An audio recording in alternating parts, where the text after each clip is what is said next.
Hey, everybody. Hi. This is Amanda Elo'esh, your Heartbreak Jedi, the quicker waker upper. And I'm trying to broadcast on Facebook as well as YouTube, but Facebook's having a little trouble right now. So I'll focus on you, YouTube. I am a Heartbreak Jedi, and I am here to share with you my superpowers, skills, wisdom, practices, insights to help you to move through heartbreak quickly. Because heartbreak sucks. It's the worst. And it can lead to us medicating ourselves, doing things to check out, which doesn't really help in the long run. And it actually can kind of create a downward spiral that's really unhelpful. So I'm here to help you to find the love as soon as possible. The quicker way, as well as YouTube. Oh my goodness. All right. I am not at the top of my tech game. It's not my wheelhouse, y'all. My wheelhouse is navigating heartbreak and getting through it like a fucking master. So in this video, I'm going to share with you about how to move through obsessive thoughts. Obsessive thoughts are really harsh. And if you've got them going on after a heartbreak, you know what I'm talking about. That's why you're watching me right now, right? So I'm going to share a little bit about the dynamics of obsessive thoughts and how you can break them and how you can retrain yourself to have thoughts that are actually giving you better mental and physical and emotional health and wellness. Wouldn't that be amazing to turn it and do a complete 180 on it? So obsessive thoughts, where do they come from? Well, they're a part of the self that is insecure. We have core wounds, and those core wounds come from how we were raised as kids, things that happen to us that teach us about we think that it teaches us about love because it comes from our caretakers, and we assume that our caretakers are offering us the best love ever because they're giving us life. They're showing us how life is. They're introducing us to the world. And so we take their cues as the word, the law on this is how love is. And so if we had caretakers or experiences with caretakers that were painful, then it teaches us weird ideas about love, and those ideas go into the subconscious as algorithms that rule our behavior for survival in the realms of love. And so we have these parts of ourselves that are in programmed mode. They're not a part of your conscious decisions.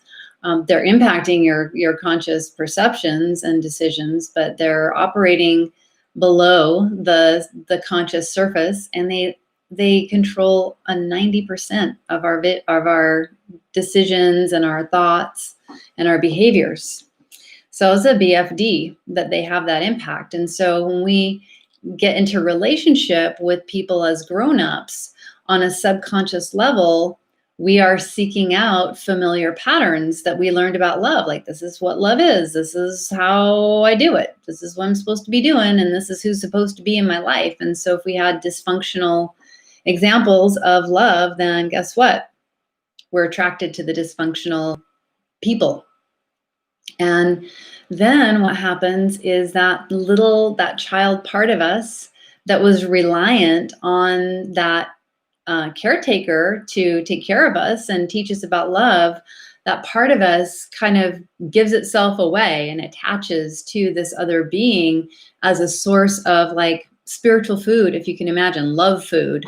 It's like it's this hungry part that didn't get nourished as a child, and it's reaching out, get it nourished from this other person. And then as in all relationships, if you're in a relationship that's close, that's intimate, that gets to the deep places we want to be seen and met, then your core wounds are going to get triggered.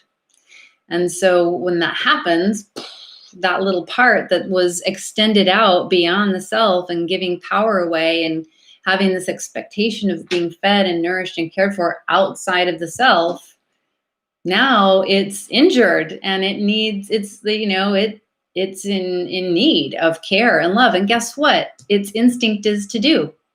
Its instinct is to seek the source that just caused the pain. Doesn't make any sense, but that's what it's programmed to do. It's not conscious. It's not making like learn and grow and evolve decisions. It's in a program, which means it's always going to play the same broken loop over and over and over. That's what programs do. That's what they're meant to do. So it's playing that survival loop over and over and over. And it doesn't matter really what external content comes to feed the algorithm. It's always going to pop out the same answer. And so that's where the obsessive thoughts come in. You're in a loop, you're playing it over and over. You've given your power away, this part that is injured from the past, that's been injured, and it's hungry, and it needs soothing, it needs healing, it needs care. We avoid it because it's painful. And so we're negligent, we're abusing it now. And then we give it to somebody else unconsciously, give it to somebody else with the expectation that they're going to heal it and feed it and nourish it and put it all back together. They can't do that. Even if they wanted to, they couldn't do it. Then they trigger us either on purpose or an accident, usually on accident. Then we're injured from that source we've been seeking that healing and wholeness from, and we can't help but continue to but wait. You're the one that's supposed to be making me better and happier and healing me up. So it gets more and more and more needy, and that and then you keep getting the signal. This is not the source to get it from. It's not helpful.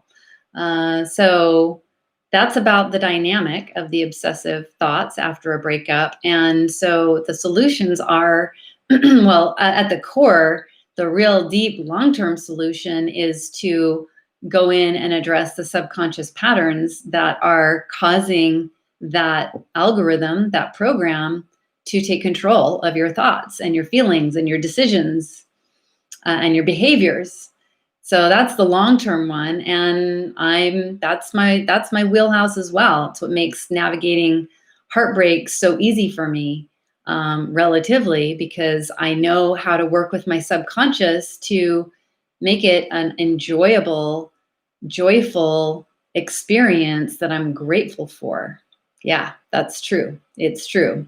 You can be actually grateful for these intense breakups. I'm grateful for all of my past relationships and all the breakups and all that I got out of them, because it brings up so many great opportunities to get out of program behavior. We all have it, and it's most active when you're triggered.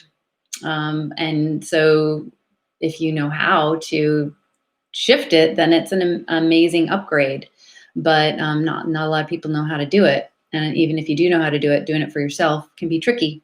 So I do that. If you're interested, then I have a class you can tune into. It's only $15. It's Sacred Feminine Secrets to Move On Quickly After Heartbreak. And you'll have some deeper insights with me, 90 whole minutes to go in and get some more information about dealing with the subconscious. I'd love to have you join me. If you like this video, please like it, share it with your friends, share it with people that you know who could benefit from this. And if you have any questions, please ask questions. Please share about your heartbreak journey. I'd love to connect with you. Let's see, there are some more pieces I want to share about the obsessive thoughts. So yeah, I mean, at the heart, at the deep down level, you need to rewrite your subconscious. But I want to share with you something to take away with you now that will be helpful. And that is when you catch yourself in that obsessive thought and oh my God, this is driving me crazy, to realize, oh, there's a part of me that is trying to seek resolution with the source that is causing, I'm using in air quotes because that's a perception, but who's the source that is the source of the pain. So it's imagine that you just accidentally drank something poisonous and see yourself going back to the bottle labeled poison as the place for the anecdote. So if you can make that visualization happen for yourself and see it, and then also when you're right now have a moment of not being in the obsessive thoughts, to take a moment to imagine what would it be like if this experience is actually a gift. What would the gift be? And asking a question is the fastest way to break out of an obsessive loop. Any kind of program behavior. If you ask a question that's about something beyond which is usually like, what's the better thing? How could it be any better than this loop that I'm playing right now? Basically, if you can ask a question like that, it's the fastest way out. And again, if you find yourself not completely all the problems in your life with your heartbreak solved from this one little piece, that's okay. It has the capacity to offer that, but please don't be hard and heavy on yourself. I'm here to help. So reach out to me, make a comment, come to my online class, August 3rd. And again, if you like this, then like it and share it with people that that could use it, and let me know what you think. And subscribe. I have I think over 100 videos now that I've made throughout an arc of time that hopefully will be helpful for you, ranging a lot of things: prosperity, manifestation, business stuff, a lot of relationship and heartbreak stuff, and sacred feminine.